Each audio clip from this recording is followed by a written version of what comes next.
I'm Vogue here, and this is Predecessor 101, my new weekly series where every Friday I upload a new video going over the very basics of Predecessor. Now, first and foremost, please understand, I am not going to make you the next Paragon player, but you might. What I will do is go over the very basics and mechanics of the heroes, the games, the systems. This way you have all the information you need to be able to hit the ground running and not be a feeding bot.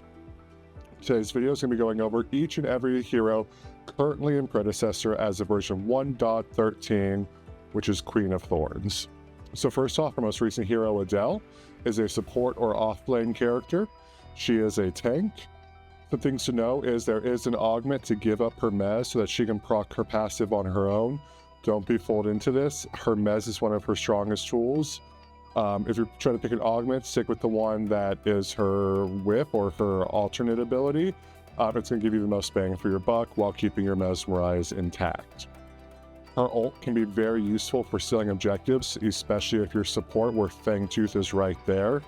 If you drop that ult on top of Fangtooth and that jungle smites even a moment too early, that non-stop true damage from that area of effectability of her ult really sets you up to easily steal Fangtooth. She scales primarily on physical power and bonus health, so keep that in mind and try and build both of those. After Adele, we have Acheron. Acheron is a massive, beefy offlaner and jungle. He is a magical tank. Some things to keep in mind is you want to save his ult for executes. Anytime you execute an enemy with Acheron's ult, you permanently gain max health. You can also recast your primary or your Q, your I fireball, to stop that from traveling and to just rain down fireballs wherever you stop it. Acheron's going to scale off of magical items. Up next, we have Argus. Argus is a small little mid laner. He is extremely mana hungry. His alternate ability, or his right click on PC, or mouse and keyboard, has unlimited uses once you max that skill up and have all 5 levels into that skill. One thing to keep in mind, when he ults, he is very vulnerable during his ult. So make sure you're doing that somewhere safely. He scales off of magical power. Up next, we have Aurora. She is a offlane and jungle hero. You can take her other places, but that's where she's going to shine the most. Some things to know with her: her Ice Clone pulls minion and tower aggro. Her passive does target max health damage. Her ult does more damage in groups because each target that's impacted explodes. That can include enemy heroes, minions, camps. And her damage scales off magical, but when it makes sense, you can also build her as tank and have a good time. That brings us to Bale, one of my favorites. He is a offlane / jungle. Keep in mind, his passive kicks in when he's at low health. So keep in mind, don't freak out when you get low. That's just when you get strong.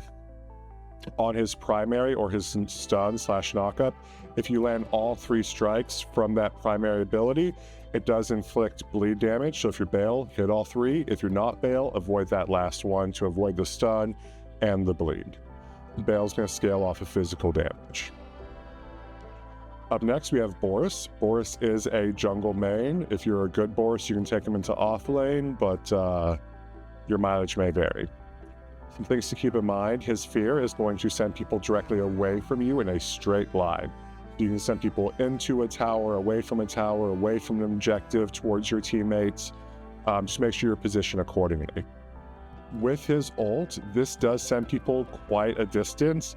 Please keep in mind, the squishies on the enemy team, you want to feed those to your team and not save them by ulting them away from your team.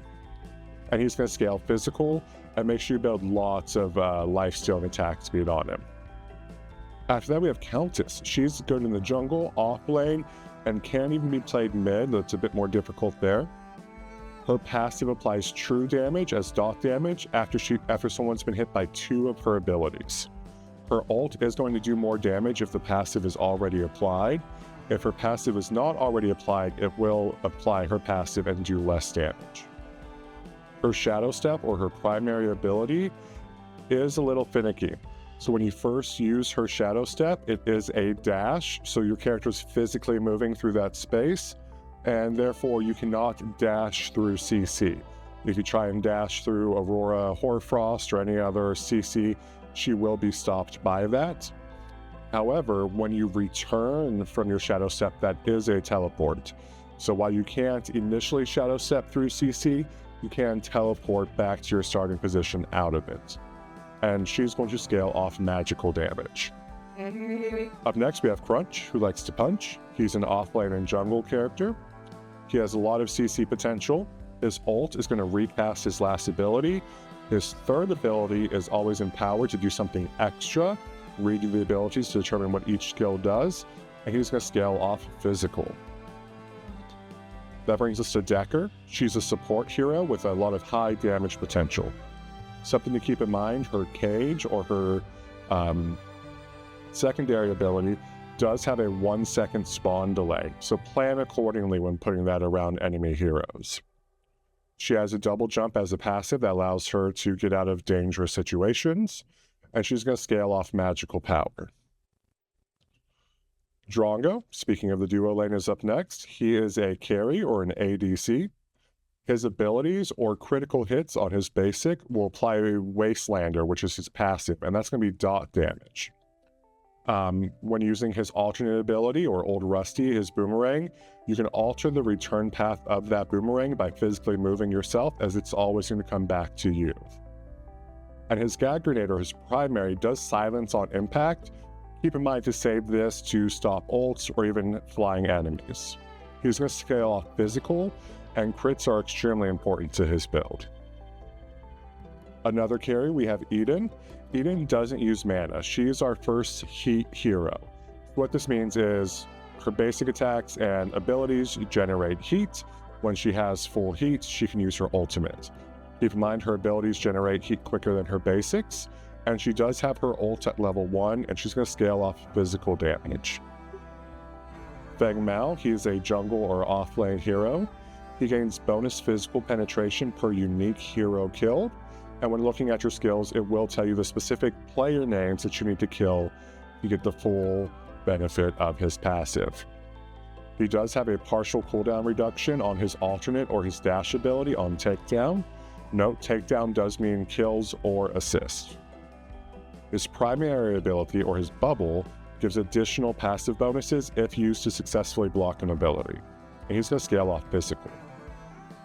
Returning to mid lane, we have Gadget. She is a mid lane scaling hero. Her passive grants stacks, which leads to magical power. Specifically, 6 stacks equals 1 magical power. You gain stacks by killing minions, getting takedowns, again, kills or assists, hitting enemy heroes with abilities.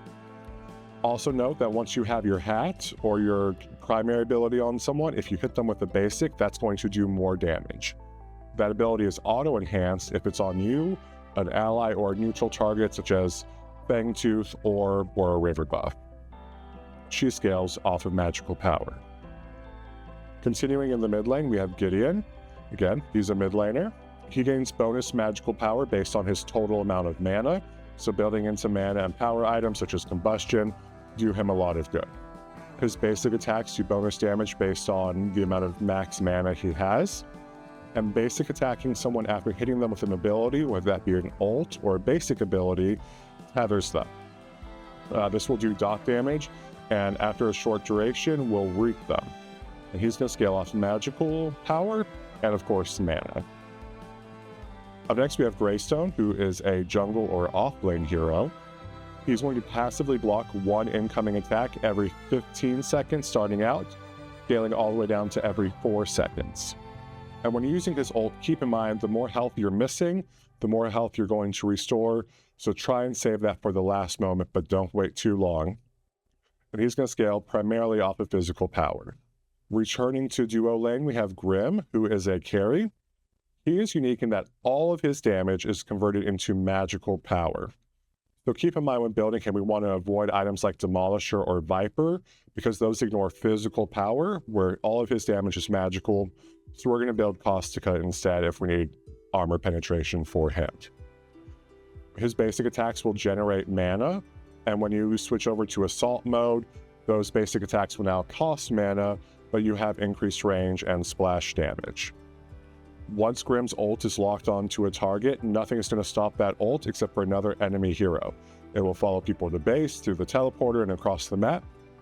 He does scale off of physical damage. You can technically build mid and mage items on him as well, but generally speaking, building carry items is the way to go. Returning to jungle and off lane, we have Grux. Grux do be Gruxin. Keep in mind, more stacks, more healing.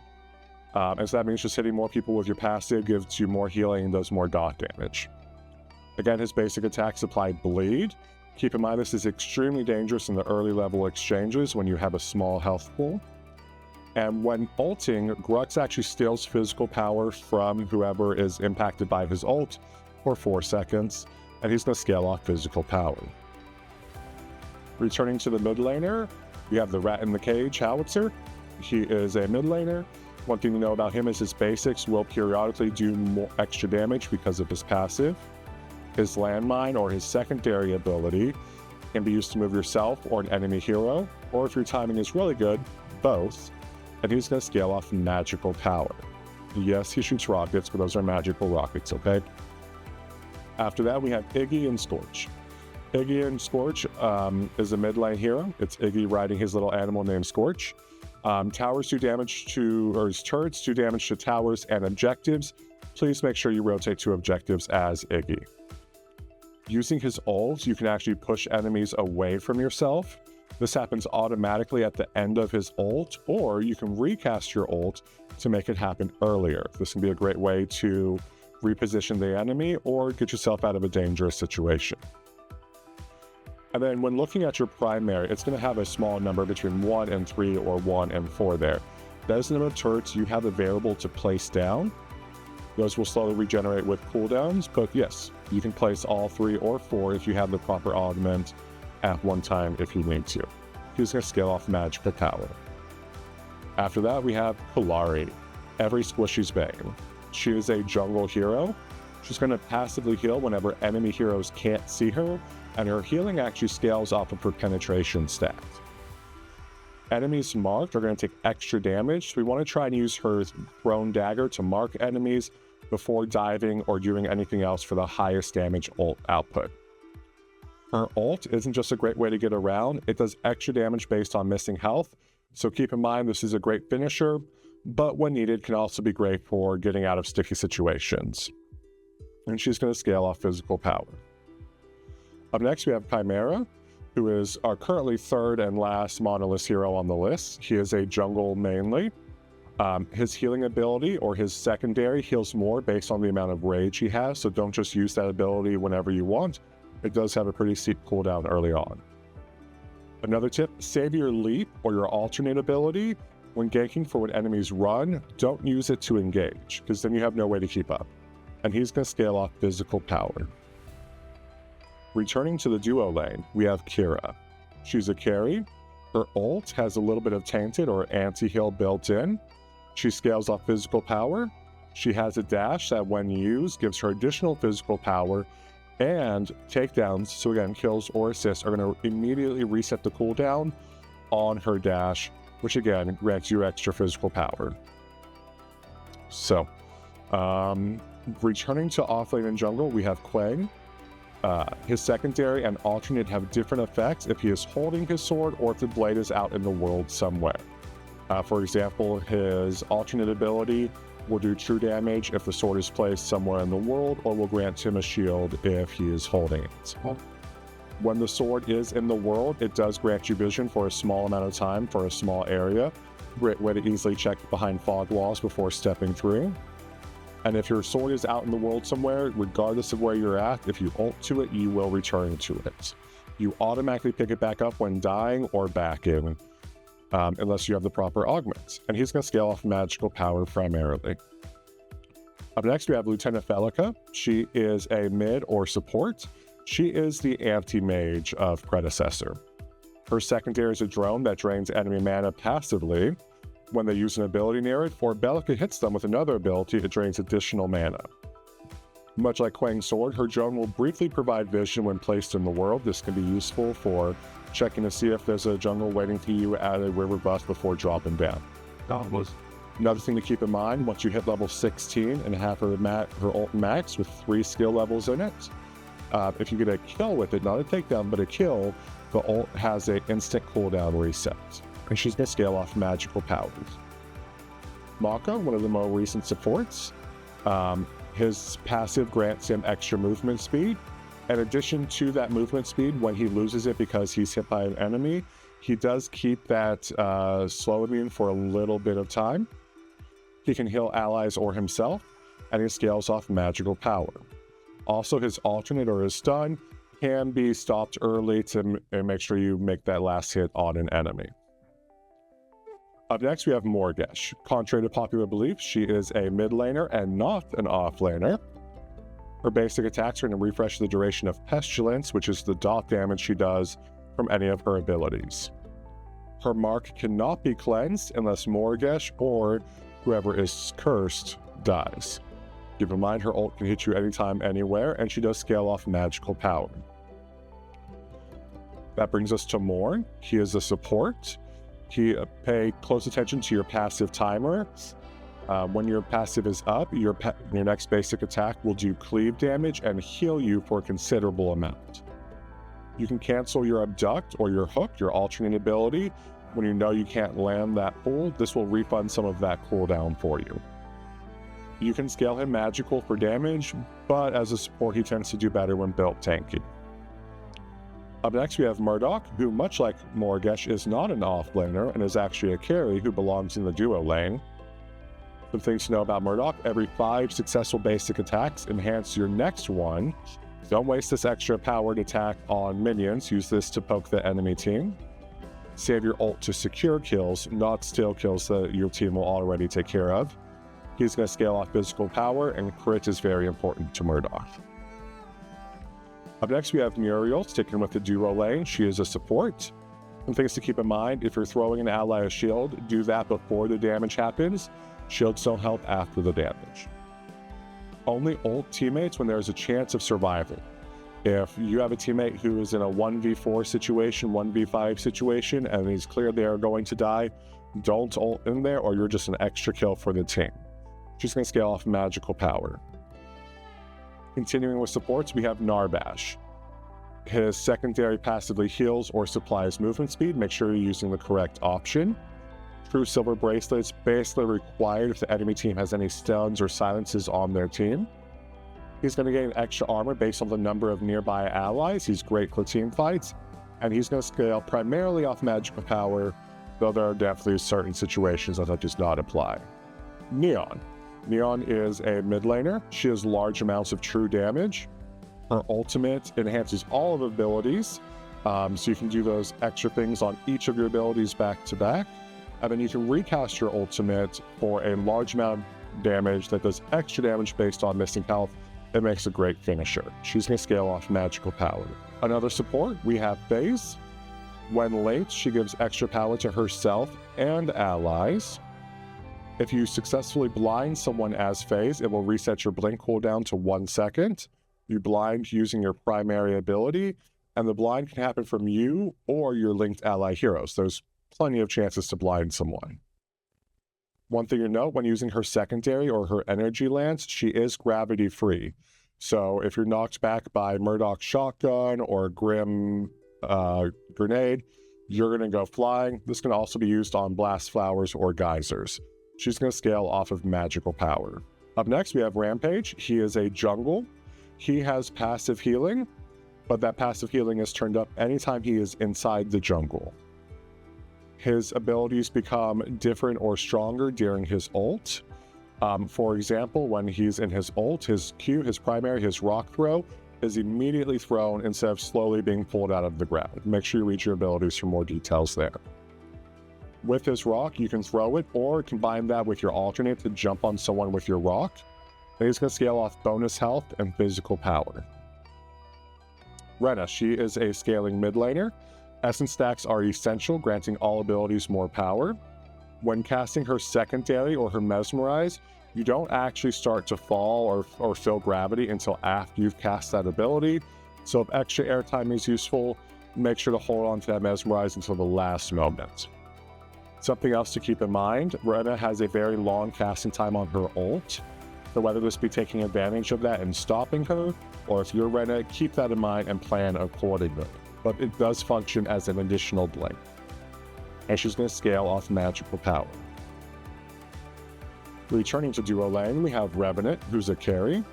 He can use his ult to remove jungle from objectives, denying that team smite, because you cannot smite an objective while you're in Rev dimension. His fourth shot is very powerful. Watch out, don't get hit by that, especially if you're a tank. Her superpower is making money.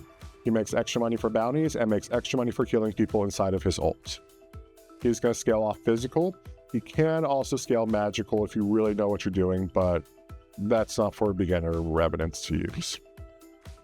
After that, we have Richter. He is a support or offlane hero.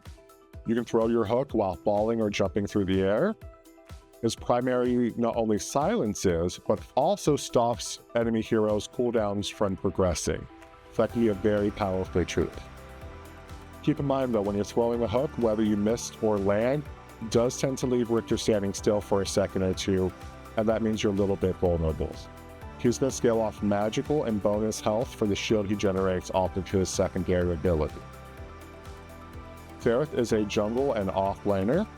Some things to know is while using your primary ability, you can change your camera direction to actually change where you'll be when you exit your ability. So whether this be standing in front of the hero to body block them or behind them to make your escape easier, plan accordingly. On takedowns, again, kills or assist, enemy bodies will drop an orb. Picking that up triggers the effect of her ultimate.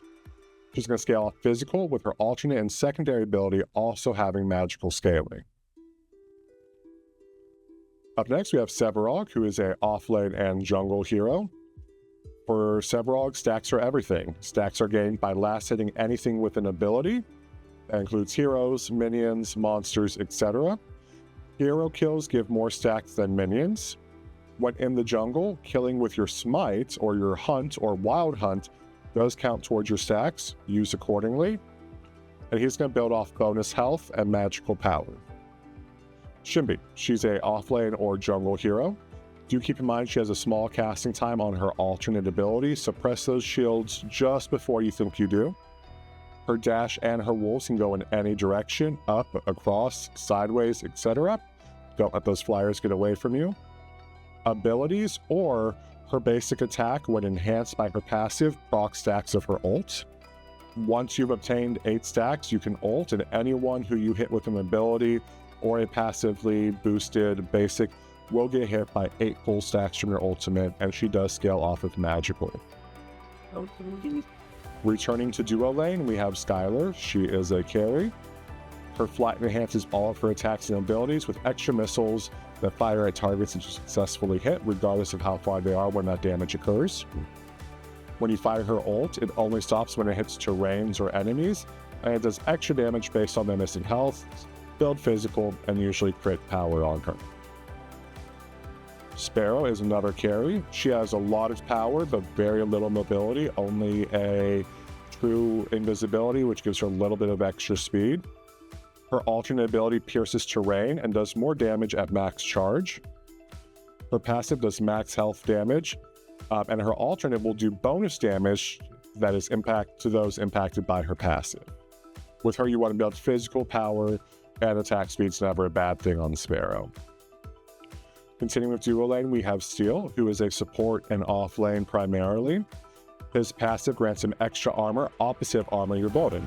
So if you build physical armor, he gains magical armor. If you get magical armor, he also gains physical armor. Steel is a CC or crowd control monster. He has 3 stuns and a slow/projectile blow. His alternate does extra damage based on the target's missing health, but his primary does extra damage based on your max health. He's going to scale off magical power and max health. Terra is a offlane or jungle hero. Each basic ability does something more or extra when at max stacks on her passive. For example, her right-click grants her a shield, or her Q does max health damage when enhanced. If you are close enough to a tower when you ult, her ult will shut down the tower. Keep in mind, the tower shutdown only lasts for about half the duration of her full ultimate. and she scales off of armor. Returning to mid lane, we have the Fae. She, the representative of all the Fae, is a mid lane mage. Her secondary is a huge source of damage if you can chain your hits.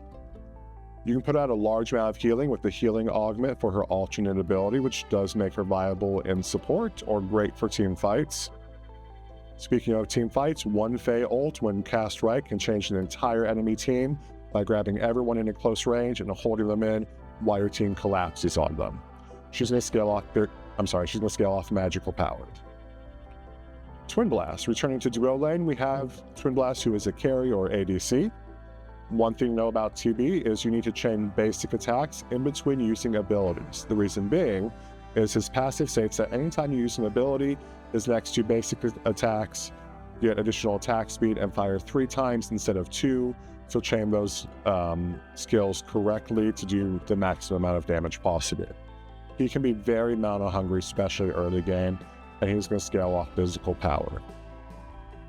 Up next, we have Wraith, who is a bit unique in the fact that he can be a mid, a carry, or a support.